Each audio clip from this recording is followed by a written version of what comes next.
नमस्कार, आप देख रहे हैं DD24 भारत में हूं आपके साथ अनीता शर्मा। शुरुआत करते हैं देवभूमि स्पेशल की। पैसों के लेन देन में एक पक्ष ने अवैध तमंचे से फायरिंग शुरू कर दी, जिससे एक व्यक्ति गंभीर रूप से घायल हो गया। आरोपी मौके से फिलहाल फरार हो गया। वहीं मौके पर पहुंची पुलिस मामले की जांच पड़ताल में जुट गई है। उधर सूचना पर SP सिटी ने थाने पहुंचकर मामले की जानकारी ली। रामबाग ग्राम स्थित टाइल्स फैक्ट्री के मुख्य द्वार पर देर शाम उस समय हड़कंप मच गया जब लोगों ने श्रमिक पर तमंचे से फायरिंग कर दिया। गनीमत रही कि गोली पास से खड़े व्यक्ति को छू कर निकल गई, जिससे वो जख्मी हो गया। SP सिटी ने बताया कि फायरिंग प्रकरण की जांच की जा रही है। आसपास लगे CCTV फुटेज के आधार पर जांच पड़ताल की जा रही है। ये फैक्ट्री में आज शाम को कुछ लोगों के द्वारा अंदर घुसकर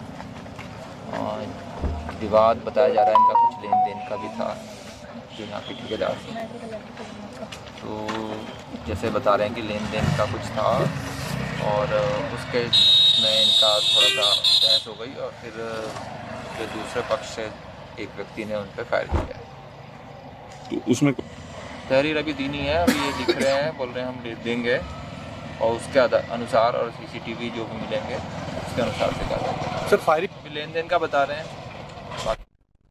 सरकार की नीतियां जनता तक सही तरीके से पहुंच पा रही है या नहीं, इस बात का निरीक्षण करने के लिए अपर सचिव सूचना प्रौद्योगिकी निकिता खंडेवाल भगवानपुर क्षेत्र के चोली प्लांट गांव में सरकारी स्कूल पहुंची, जहां पर उन्होंने स्कूल की जर्जर बिल्डिंग का निरीक्षण किया और जल्दी स्थिति को सुधारने का निर्देश दिया। इसके साथ ही गंदगी को लेकर भी मैडम ने नाराजगी जाहिर की और जब अपर सचिव सूचना प्रौद्योगिकी निकिता खंडेवाल निरीक्षण कर रही थी तो एक स्कूल की बच्ची और उसकी मां ने मैडम को बताया कि स्कूल में उनसे कूड़ा उठवाया जाता है और स्कूल की सफाई का काम भी उन्हीं से करवाया जाता है।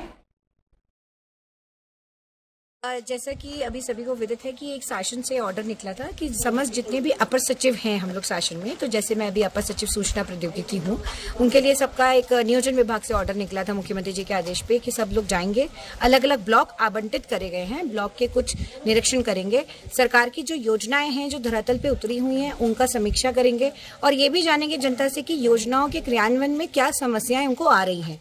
वो सब देखते हुए हम लोग को एक रिपोर्ट निरीक्षण करना था आदेश पे, वो हम इसलिए मैं आज यहाँ भगवानपुर में आई हूँ। मेरा अगला विजिट नारसन ब्लॉक में है और यहाँ पे जब हम आए तो यहाँ पे मंडावर गांव के कुछ लोगों की हमने प्रॉब्लम समझी, तो स्कूल की भी लोगों ने काफ़ी प्रॉब्लम्स बताई हैं, तो आज स्कूल को भी हम देखने आए हैं।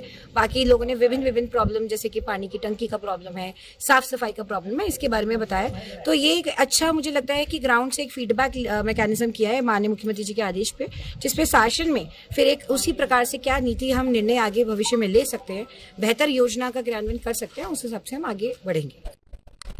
जिला कांगड़ा में बढ़ते नशे के प्रचलन को देखते हुए कांगड़ा पुलिस प्रशासन पूरी तरह से सचेत हो गई है। बता दें कि पुलिस आए दिन नशे के सौदागरों को पकड़कर जेल में बंद कर रही है और साथ ही जिले के शैक्षणिक संस्थाओं में जाकर नशे के बारे में युवाओं को जानकारी भी दे रही है।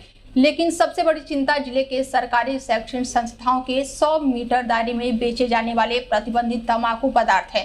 हालांकि शैक्षणिक संस्थाओं के 100 मीटर दायरे में बेचे जाने वाले प्रतिबंधित तंबाकू पदार्थों पर कोर्ट ने भी प्रतिबंध लगाया है और इसके बावजूद भी दुकान विक्रेता तंबाकू जैसे पदार्थों को बिक्री करते पाए गए हैं। तंबाकू पदार्थ को हो रही है बिक्री और इसके माध्यम से नजर रखा जा रहा है और आज पुलिस ने ऐसे बिगड़े दुकान और विक्रेता को दुकानदारों पर छापेमारी करते हुए बड़ी कार्रवाई की है। बता दें कि आज जिला कांगड़ा के विभिन्न शैक्षणिक संस्थाओं के पास लगती दुकानों में छापेमारी करते हुए पुलिस ने 25 दुकानों से कई टन तंबाकू बरामद किया है और उसके बाद से उन्होंने उसे जब्त कर लिया। वहीं छापेमारी के दौरान पुलिस ने प्रतिबंधित तंबाकू पदार्थ बेचने वालों को 115 चालान सहित मौके पर 6 FIR दर्ज की है। इतना ही नहीं, इन प्रतिबंधित तंबाकू पदार्थ दुकानों में सप्लाई करने वाली 2 गाड़ियों को भी पुलिस द्वारा जब्त कर लिया गया है। स्कूल और कॉलेज की प्रीमाइसेस हैं, जैसे कि आप सभी को पता है कि किसी प्रकार के band products, tobacco based products, liquor school की 100 मीटर्स की प्रीमाइसेस पे सेल करना बैन रहता है। तो अभी डिफरेंट हमारे जो अवेयरनेस प्रोग्राम जो उसमें डिफरेंट स्कूल्स में जाना हुआ, तो वहाँ पे बच्चों से इंटरेक्शन में ये बात सामने आई कि माइनर बच्चों को जो है इसकी सेल जो है ज़िला में की जा रही है। उसी संबंध में आज जो है ज़िला भर में सभी DSPs SHOs ने स्कूल प्रीमाइसेस के आसपास रेड किए और पिछले 2 दिन से ये कार्यवाही हम लगातार जिला में। हरिद्वार के सिडकुल थाना क्षेत्र में अवैध खनन रोकने गए गार्ड पर ट्रैक्टर ट्रॉली चढ़ाने के मामले में पुलिस ने बड़ी कार्रवाई की है। वीडियो में नजर आ रहा है कि 3 ट्रैक्टर ड्राइवरों के खिलाफ मुकदमा दर्ज किया गया है। साथ ही तीनों ट्रैक्टर ट्रॉली भी सील कर दी गई है। बता दें कि शिकायत के आधार पर पुलिस ने बड़ी कार्रवाई की है। इसके साथ ही सिडकुल थाना क्षेत्र में लगी जमीन पर अवैध खनन चल रहा था। सूचना मिलने पर पुलिस प्रशासन पहुंची और सुरक्षा गार्ड को खनन रोकने के लिए भेजा गया था, जिस पर ट्रैक्टर ट्रॉली ड्राइवरों ने दबंगई दिखाते हुए सुरक्षा गार्ड पर ट्रैक्टर चढ़ाने की कोशिश की थी। घटना का वीडियो सोशल मीडिया पर तेजी से वायरल हो रहा है। 19 तारीख को BHEL की जो गेंट्री 4 के पास में मिट्टी का अवैध खनन की शिकायत BHEL प्रशासन को मिली थी। इस संबंध में BHEL के प्रशासन में वहां पर तैनात सिक्योरिटी गार्ड द्वारा उनको रोकने की कोशिश की गई, जिसमें कुछ ट्रैक्टरों द्वारा एक व्यक्ति को चढ़ाने का वीडियो जो वायरल हो रहा है। उसके बाद BHEL के प्रशासकों द्वारा उसमें पेनल्टी लगा के उससे 6,000 से ऊपर का जुर्माना भी वसूला गया। आज ये वीडियो काफ़ी तेज़ी से वायरल हुआ, जिसमें तत्काल पुलिस ने संज्ञान में लिया और BHEL के जो संपन्नता प्रबंधक है उनको पुलिस के द्वारा बुला के उनसे इस संबंध में एक तहरीर ली गई, जिसमें 3 लोगों के विरुद्ध में अभियोग पंजीकृत किया गया है। और जो लोग भी इसमें शामिल है उनके खिलाफ सख्त कार्रवाई की जाएगी। होली की रात दिल्ली का एक पर्यटक अपनी कार सहित संदिग्ध परिस्थितियों में लापता हो गया। मामला लक्ष्मण झूला थाना क्षेत्र का बताया जा रहा है, जहां पर पर्यटक होली मनाने के लिए पहुंचा था। पर्यटक लापता हुआ तो दोस्तों ने गुमशुदगी की रिपोर्ट भी दर्ज करवाई। 5 दिनों तक चले सर्च ऑपरेशन के बाद ड्रोन की मदद से पता चला कि पर्यटक के साथ सड़क हादसा हुआ है। पर्यटक की कार खाई में गिर गई है। किसी तरह SDRF की टीम की मदद से पुलिस खाई में गिरी कार और कार के अंदर से पर्यटक के शव को बाहर निकाला गया। पुलिस ने शव को कब्जे में लेकर पोस्टमार्टम के लिए भेज दिया है। पुलिस कप्तान ने बताया है कि लक्ष्मण झूला थाना प्रभारी की टीम घटना के बारे में जांच पड़ताल कर रही है। भारतीय जनता पार्टी ने पूरे देश में बिहार दिवस मनाने के लिए एक खास प्लान तैयार किया है, जिसके तहत देश भर में बिहार की संस्कृति दिखाए जाने वाले कई सांस्कृतिक कार्यक्रम आयोजन किए जाएंगे। इसको लेकर उत्तराखंड कांग्रेस के प्रदेश अध्यक्ष करण मेहरा ने चुटकी ली है। उन्होंने कहा है कि बीजेपी इवेंट मैनेजमेंट कंपनी है और क्योंकि बिहार में चुनाव है तो देश के प्रधानमंत्री बिहार में जाकर वहां के कपड़े पहनकर कब कहेंगे कि मैं बिहार का बेटा हूं, हमें उनका इंतजार है। मेहरा ने कहा है कि बीजेपी की इवेंट पे मास्टरी है और बिहार में चुनाव है, इसीलिए ये भी एक इवेंट ही है। एक इवेंट कंपनी जो इवेंट मैनेजमेंट कंपनी होती है, बीजेपी वही है,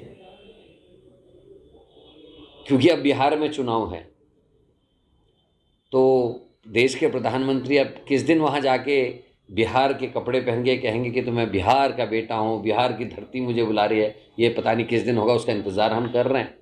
और इवेंट मैनेजर की जो कंपनी है जो पूरे देश में समय कई राज्यों में शासन कर रही है, क्योंकि बिहार के चुनाव को देख कर ये भी एक इवेंट है और उसको करेंगे। इवेंट में तो मास्टरी है बीजेपी की, लेकिन इससे बीजेपी को ज़रूर फ़ायदा होगा मुझे लगता है, लेकिन उत्तराखंड को, देश को, भारत माता को कोई फ़ायदा नहीं होने वाला। मैनेजरों की कंपनी है, इवेंट मैनेजर्स हैं, इवेंट कर रहे हैं और आप और हम सब लोग उसको देखते हैं। कभी कभी हम आज के समय में महिलाएं किसी भी क्षेत्र में पीछे नहीं हैं। अब उत्तराखंड के परिवहन क्षेत्र में भी महिलाएं भागीदारी कर रही हैं। दरअसल अंतर्राष्ट्रीय महिला दिवस के मौके पर प्रदेश की महिला सशक्तिकरण एवं बाल विकास मंत्री रेखा आर्या के नेतृत्व में महिलाओं के लिए देहरादून में महिला सारथी योजना का शुभारंभ किया गया और महिलाओं द्वारा ऑटो रिक्शा और 2 व्हीलर के जरिए महिला सारथियों को उनके स्थान तक पहुंचा रही है। और इस पायलट प्रोजेक्ट की प्रगति को 6 महीने देखने के बाद से सरकार पूरे प्रदेश में और देश में ये योजना को लागू करने की तैयारी कर रही है।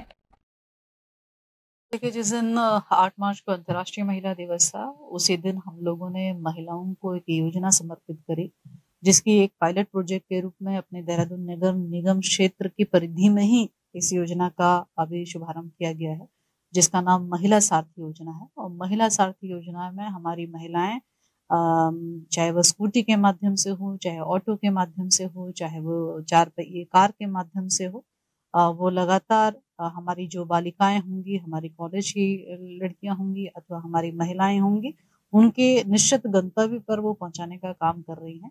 इससे एक सुरक्षा का वातावरण भी मजबूत होगा इससे महिलाएं भी रोजगार प्राप्त करेंगी और इसमें जो पुरुषों का वर्चस्व परिवहन सेक्टर में है, वो वर्चस्व में भी महिलाएं अपनी भागीदारी निभा पा रही हैं।